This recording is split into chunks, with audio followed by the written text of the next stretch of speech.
Hello guys and gals, I'm Nick and welcome to 30's Feedback. So, it's time we go back to the world of Westeros as we dive into the House of the Dragon, Episode 1. If you're desperate to avoid spoilers for House of the Dragon, then for pity's sake stop watching now.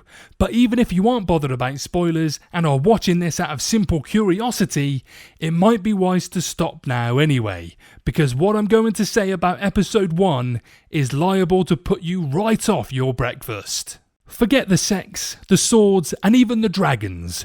The moment we knew we were well and truly back in Westeros came 42 minutes into this opening episode with the shot of the funeral pyre.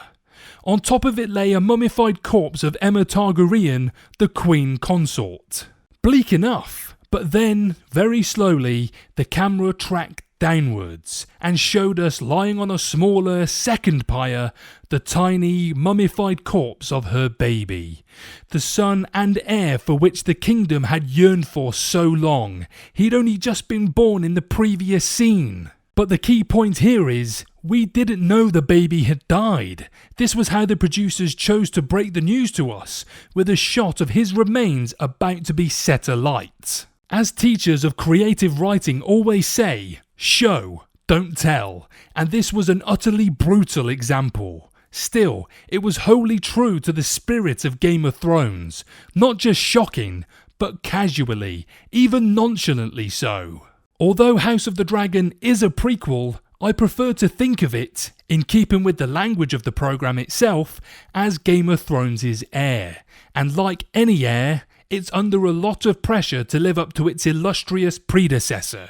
One episode is far too soon to judge whether it will. At the very least, we've already met someone who looks destined to become a major figure in the Westeros canon, Prince Daemon Targaryen. Spoiled, narcissistic, and gleefully violent, he feels like a classic Game of Thrones villain. In fact, he feels like an amalgam of at least 3 classic Game of Thrones villains, a dash of Ramsay Bolton, a pinch of Joffrey Baratheon, and a hint of Jaime Lannister.